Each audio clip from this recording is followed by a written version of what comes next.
Welcome to a new edition of the Neon Jazz interview series with multi-Grammy nominated saxophonist Miguel Zenon on the upcoming 2023 tour, COVID Life, and so much more. He will be at the Folly Theater in Kansas City on January 20th, 2023. The last time he was there was back in 2018 at the Folly with the SF Jazz. This celebrated native of San Juan, Puerto Rico, gets into the modern era of everything jazz and the return to the Midwest. Enjoy this interview. How are you? Great to catch you. I'm great, man. Thanks for taking a minute out today. Of course. As you could probably tell, we're pretty ecstatic that you're coming back to Kansas City. Yeah, I'm pretty ecstatic myself. Right on. Well, I think the last time I caught you live was at the Folly with the SF Jazz Collective. Is that correct? In 2018? Yeah. I think that was the last time I was there. Yeah. Okay. And that was a wonderful, wonderful performance. So how, I guess before I get to this show, the context we've all been living in, especially the jazz community, which got hit really hard, was living through COVID. And I'm curious how you survived that time period and how it's changed the way that you approach your music and life now that we're kind of coming out of it and tours are happening and live shows are coming back. Well, I mean, it's definitely changed a lot of things in terms of perspective. You appreciate the opportunity to go out there and perform. I think those types of things were easy to take for granted before the pandemic and all this stuff happening. We all got stuck at home, and now you appreciate the opportunity to get out there and play. If I had to look back and look at maybe some of the positive aspects of it, I definitely got to be home more with my family, spend a little more quality time with my family. I was able to get around into research and certain projects that I just didn't have the time to get around to before that. Namely, this project that we recorded, like a lot of the research that I did for the project I did in the time that I was at home. And also, there were a lot of things that I've been wanting to do, like, set up a little, like a home studio, get a little more into producing and editing and mixing, something that I've always wanted to learn, and I just didn't have the time. So I was able to take advantage of that time just to kind of learn some new tools. And in terms of survival, of course it was very hard because we weren't playing and we weren't performing, but luckily enough, I had a couple of things to fall back on, including, some of the things that I do with teaching and writing commissions and a little teaching online. So I wasn't as hardly hit as some of my peers in that regard. The one thing that I noticed that I hear from musicians, kind of a unified sentiment, is that things move so fast, there was time to slow down and do things you didn't do before. So my question to you is, as we move forward, are you going to take those times of respite, those times of reflection more often than you did before? Yeah, I definitely think so. I was already kind of moving in that direction, I would say anyway, trying to find ways to maybe have things slow down more and try to be, more in one place. As you get older, it's just, I guess it's the nature of things. But definitely, I think going through that period put a lot of those things in perspective, priorities, and how to manage your time and how to make things work in a way that is a little more balanced. We're just getting out of it, barely. So time will tell, how this will all develop. But I think, it did change things. I think the main thing I think that changed is this idea of being able to do a lot of things remotely, from, meetings to lessons to phone calls to interviews to even recordings. I think that's something that's here to stay, and it's going to change the way that we do a lot of things already. So, time will tell. From my side of the microphone, looking in, not being a musician, I've noticed the one thing that I've noticed that's incredible is there's still a lot of students out there that want to study jazz.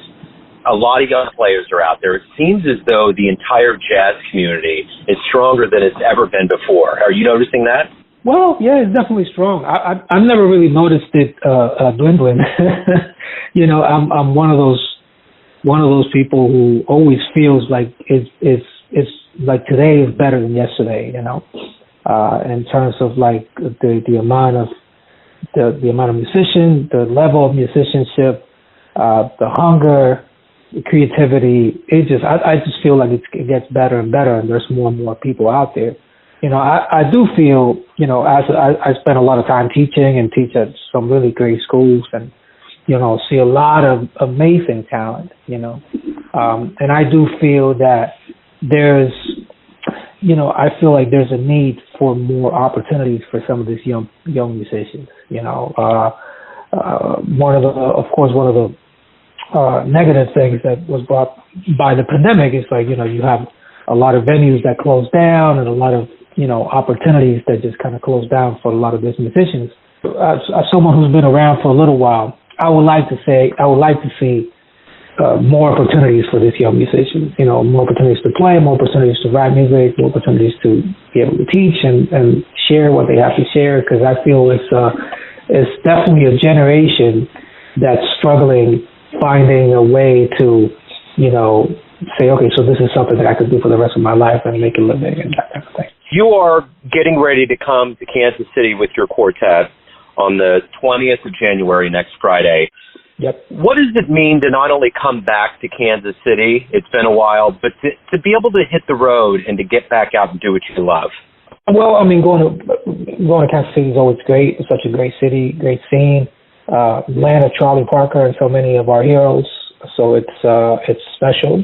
Like you mentioned, last time I was there, I played the Folly also, and it's an amazing theater, and I'm really looking forward to being there, with this group.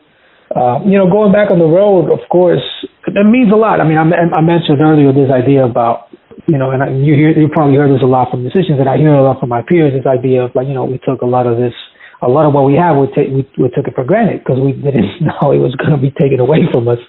So now you kind of cherish the opportunity to go out there and share, and also you realize how important it is, to play in front of an audience. This music is sort of meant for that. And I think going through the pandemic and, when we did a lot of things where like you play, this remote concerts with no one there. And like, I feel like the dynamic was totally different. And one of the things I like to say and the way I like to think about this is like, when you're playing in front of an audience, even if they don't make a peep, like the energy is there, psychologically it affects you to play in front of someone else who's there breathing and listening and, batting their eyes at what you play. So, I'm very grateful that we're getting the opportunity to go out there and get things back to where they need to be. And hopefully, it'll keep rolling that way. The one thing, and as a consumer of music, is that I've noticed that there's a different energy, appreciation that's going on because it's back. We're getting back something that we love so much. What are you noticing from the stage as far as the audience and the crowd and their appreciation? Oh, yeah. I mean, I definitely feel that. I definitely feel the effects of the pandemic in the sense that the crowds are kind of hungry for music. I've definitely felt that pretty much from the get-go. I remember I started playing concerts about a year and a half ago. I remember when I started going out there and playing concerts, and you could feel it. I mean, you could feel that people, they needed it. People were coming out to the shows. They had an appreciation. The energy was up there. You could kind of, I mean, you could feel the difference. At least I could. Initially, I remember going out and thinking, man, are people going to come out to the shows? It's like, how do you get people out of the house now? People are going to be afraid. And I mean, at least I didn't feel it. I didn't feel that effect. I felt like almost like the opposite. Like people wanted to come out. They needed it. Like we needed to play. They needed to listen. Absolutely. Miguel, it's so wonderful to catch back up with you. It's been a little while. Have a wonderful trip to Kansas City. And before we leave, is there anything anybody out there needs to know about the show, about tickets, anything related to your visit to Kansas City? Well, we'll be playing music from the latest album, Música de las Américas. Very excited to be touring this record. I mean, it was recently nominated for a Grammy, which kind of gives us an extra push. And just excited to be there. Folks can visit the website of the Folly for tickets, and hopefully we'll be able to see a lot of people out there in the audience. Absolutely. Yeah, I'm looking forward to it. Have a wonderful trip. Have a great 2023. And again, it's great to catch up with you. I appreciate it. Thanks, Joe. Thanks for listening and tuning in to another Neon Jazz interview, where we give you a bit of insight into the finest players and minds in New York City, Kansas City, and spots all over the world, giving fans all that jazz. And thanks to Mr. Zenon for coming back to Kansas City to give us all of that wonderful music and for his dedication to jazz. If you want to hear more interviews, go to Famous Interviews with Joe Domino on the iTunes Store. Visit neonjazz at youtube.com, and for everything Neon Jazz all the time, go to the neonjazz.blogspot.com. Until next time, enjoy the jazz, my friends.